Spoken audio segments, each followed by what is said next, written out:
नमस्कार किसान भाइयों, इंडिया प्रेस यूट्यूब चैनल में आपका स्वागत है। सभी किसान भाइयों को होली की ढेर सारी बधाई, बहुत बहुत शुभकामनाएं। किसान भाइयों, ग्वार गम की बात करें तो ग्वार गम के निर्यात पर ब्रेकआउट का खतरा मंडराता नजर आ रहा है। जी हाँ किसान भाइयों, ईरान और इजराइल और अमेरिका का जो अंतर्राष्ट्रीय तनाव तनी है, उसकी वार का असर है वो ग्वार गम पर खास तौर पर देखने को मिला है। और आज इसका असर एनसीडीएक्स में साफ तौर पर फिलहाल देखने को मिला है।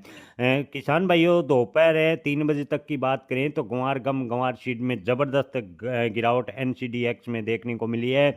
विशेषज्ञों की माने तो ईरान और इजराइल के बीच जो वार हो रही है, उसका असर ग्वार के कारोबार पर पड़ने की पूरी संभावना है और ग्वार गम को ब्लैकआउट का खतरा भी हो सकता है। जी हाँ किसान भाइयों, मध्य पूर्व में छिड़े ईरान इजराइल युद्ध ने पूरी दुनिया की आपूर्ति श्रृंखला को हिलाकर रख दिया है। इसका सीधा असर आपको बता दें कि खेतों से लेकर उद्योगों पर पड़ने वाला है। वैश्विक व्यापार संकट के कारण राजधानी नहीं, आपको बता दें कि अन्य जो भी प्रदेश हैं उनमें भी निर्यात को लेकर गहरी चिंता देखने को मिली है।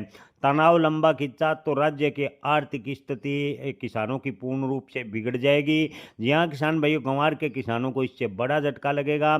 आपको बता दें कि राजस्थान में एक बड़ा गंवार गम का व्यापारिक हिस्सा है जो सीधे तौर पर खाड़ी देशों ईरान और इजराइल युद्ध से जुड़ा हुआ है। राजस्थान के हजारों लोग हैं, ईरान इजराइल समेत खाड़ी देशों में बड़ी संख्या में कार्य भी करते हैं, लेकिन इन युद्ध की वजह से गंवार गम का जो निर्यात है वो भी काफ़ी हद तक प्रभावित हुआ है। जी हाँ किसान भाइयों, आपको बता दें कि ईरान का सबसे बड़ा खरीदार की बात करें तो गंवार गम का खरीदार पिछले कुछ दिनों से रहा है। अंतर्राष्ट्रीय जो माध्यम है यानी जो निर्यात का माध्यम है, रास्ता है, वो काफ़ी हद तक प्रभावित हुआ है। और निर्यात की बात करें तो फिलहाल $20 करोड़ का निर्यात गंवार गम का रोक दिया गया है। यहाँ किसान भाइयों, खबर आ रही है कि निर्यातकों ने अपने पेमेंट फंसने की असमंजस की स्थिति को देखते हुए गंवार गम का जो $20 करोड़ का जो पैकेट था निर्यात का था, उसे रोक दिया गया है, जिससे गंवार गम के किसानों को और भी झटका लगा और इसका सीधा असर आज एनसीडीएक्स में देखने को मिला है। और आने वाले दिनों में अगर मध्य पूर्व में अस्थिरता इसी प्रकार फैलती है तो गंवार का निर्यात प्रभावित होगा। आपको बता दें कि मध्य पूर्व में अस्थिरता के कारण तेल उत्पादन प्रभावित होने से गंवार की मांग गिरेगी और सीधे तौर पर किसानों को मिलने वाले भाव में जो तेजी की संभावनाएं थी उस पर ब्रेक लगेगा। जी हाँ किसान भाई, आपको बता दें कि अगर युद्ध में इसी प्रकार तनातनी रही तो आने वाले दिनों में गंवार गम की डिमांड घटने से गंवार के भाव और भी डाउन आ सकते हैं, ऐसा ज़्यादातर विशेषज्ञों का कहना है।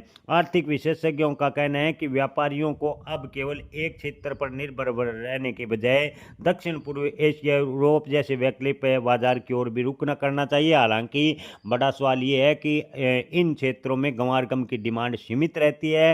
हालांकि ईरान और इजराइल के बीच जो तनाव कम होगा, जिससे गंवार गम की डिमांड बढ़ेगी और गंवार के भाव में तेजी बनेगी। अगर तनाव आगे बढ़ा तो गंवार गम के भाव में जो निकट भविष्य यानी मार्च में तेजी की संभावनाएं थी, उस पर फिलहाल ब्रेक लगता नजर आ रहा है। जय किसान, धन्यवाद।